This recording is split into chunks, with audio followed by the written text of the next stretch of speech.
दर्शकों, तिरुपति बालाजी मंदिर में मिलने वाला प्रसादम, वो प्रसादम जो लड्डू के स्वरूप में होता है, घी में बनाकर दिया जाता है, जो लोग जिसको प्रसाद के रूप में ग्रहण करते हैं, उसको लेकर एक रिपोर्ट आई है। और इसका जिक्र खुद वहाँ के चीफ मिनिस्टर चंद्रबाबू नायडू ने किया कि भाई पिछली सरकार में जो है ऐसा हो रहा था, बहुत लोगों ने शिकायतें की थी, भक्तों ने शिकायतें की थी लड्डू के स्वाद को लेकर, प्रसाद के स्वाद को लेकर।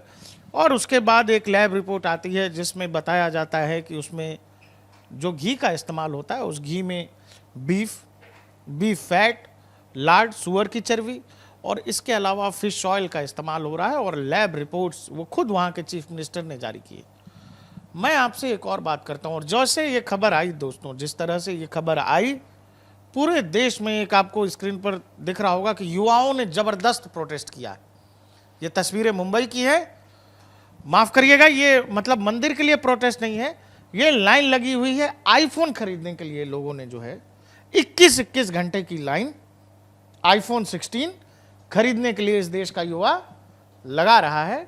बाकी मंदिर के प्रसाद की घटना मैंने बता दी। मैंने इसीलिए कह दिया ये अभिषेक कि आपको ये समझ आना चाहिए कि इस देश में हिंदुओं की आस्था, हिंदुओं की मान्यता और हिंदुओं का धर्म, ये इस देश की राजनीति में किस स्तर पर है, और राजनीति ही नहीं, आम जनमानस के भी मन में धर्म को लेकर क्या नियति है, क्या सोच और क्या समझ है।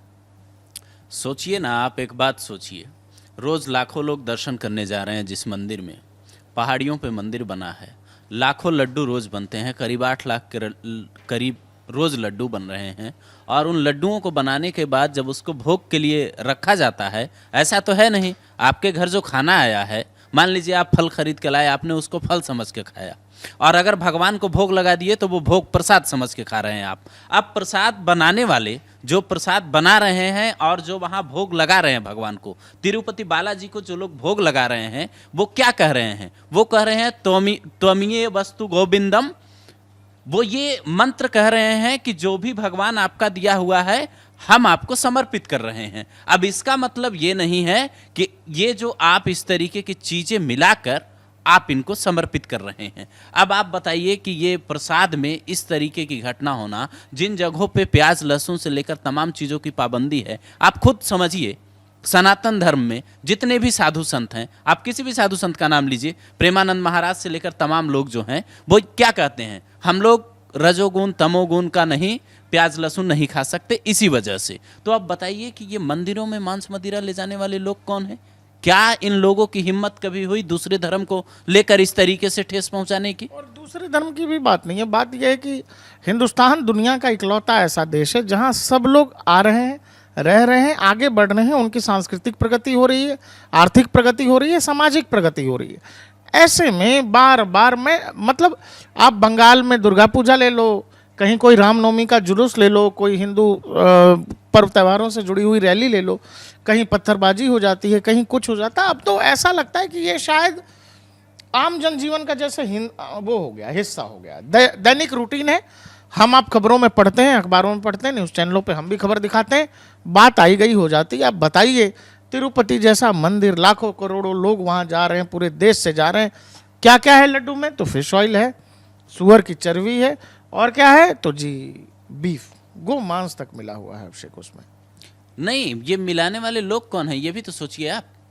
पिछली सरकार में मिलाया गया, जगन मोहन रेड्डी कौन है, जरा हिस्ट्री सबको जाननी चाहिए। मुझे लगता है ये आप बेहतर बताइएगा दर्शकों को कि जो सवाल राजनीतिक तौर पर उठ रहे हैं वो हिंदुओं की आस्था पर कितनी बड़ी चोट है। और बड़ी बात यह है कि जो राम मंदिर बना वहां भी तिरुपति बालाजी से प्रसाद आए थे, इसकी बाकायदा शिकायत हुई है अभी। अब लाखों लड्डू वहां से आए थे, तो जो लोग वहां गए हैं, जिन्होंने ये लड्डू खाए, क्या अब आप सोचिए कि उन लोगों, जो वो लोग कहते हैं कि हम वेजिटेरियन हैं, शुद्ध शाकाहारी हैं, हम सनातन सभ्यता का पालन कर रहे हैं, उनकी सभ्यता पे चोट करने की इस देश के संविधान में कोई सजा है क्या?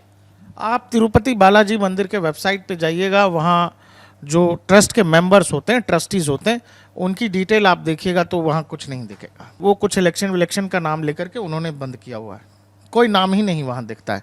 रही जगन मोहन रेड्डी की बात, तो इस देश में साउथ का जो हमारा हिस्सा है, जो दक्षिण का हिस्सा है, वहाँ बहुत तेज़ी से मशीनरीज आ रहे हैं, ईसाई मिशनरीज गांव-गांव जा करके, आदिवासी इलाकों में जा करके बहुत तेजी से धर्मांतरण का काम चल रहा है। जगन मोहन रेड्डी के जो पिताजी थे, उन पर भी ये आरोप लगते थे मिशनरीज से करीबी होने का।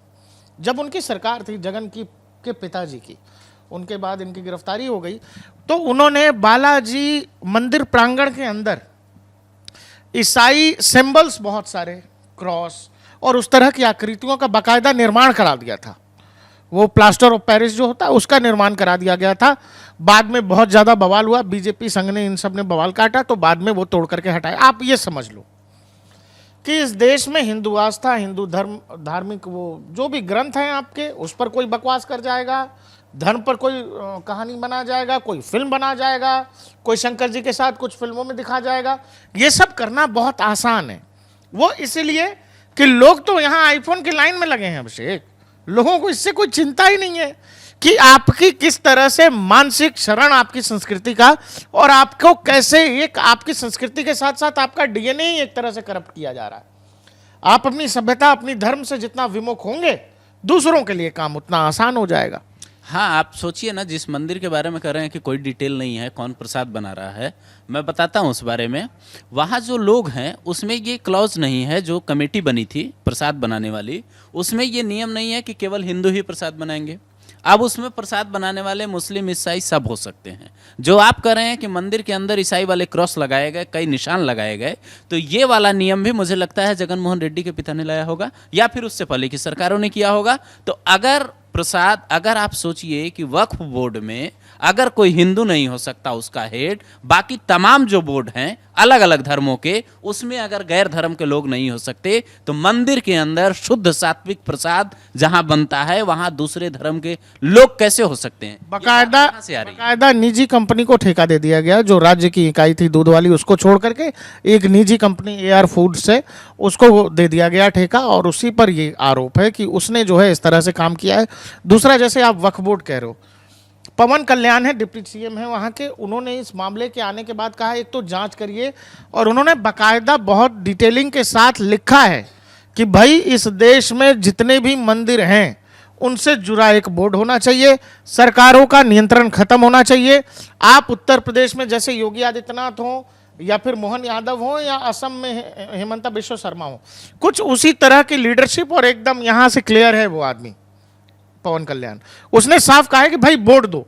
और जो वक्फ बोर्ड की आप बात कर रहे हो इस देश में, तो मुझे लगता है कि एक बयान हम लोगों को जरूर सुनवाना चाहिए जाकिर नायक का। इंडिया को तो डेमोक्रेटिक कंट्री बनाए, लेकिन हमारे जो मुसलमान थे उनने जो मुस्लिम पर्सनल लॉ बोर्ड कायम किया, ये एक फिनोमिनल है। तो इसलिए कोई भी गैर मुस्लिम कंट्री दुनिया की है, India is one of the best और दी बेस्ट गुड से, क्योंकि मुस्लिम पर्सनल लॉ बोर्ड है। वक्फ की प्रॉपर्टी जो है, जो मुसलमान ने ड्राफ्ट किए कॉन्स्टिट्यूशन में, ये वक्फ के जो पॉइंट्स है is better than many of the Muslim countries. Muslim country के जो वक्फ के पॉइंट्स है वो इंडियन वक्फ बोर्ड और पावरफुल है, इतना महफूज किया गया है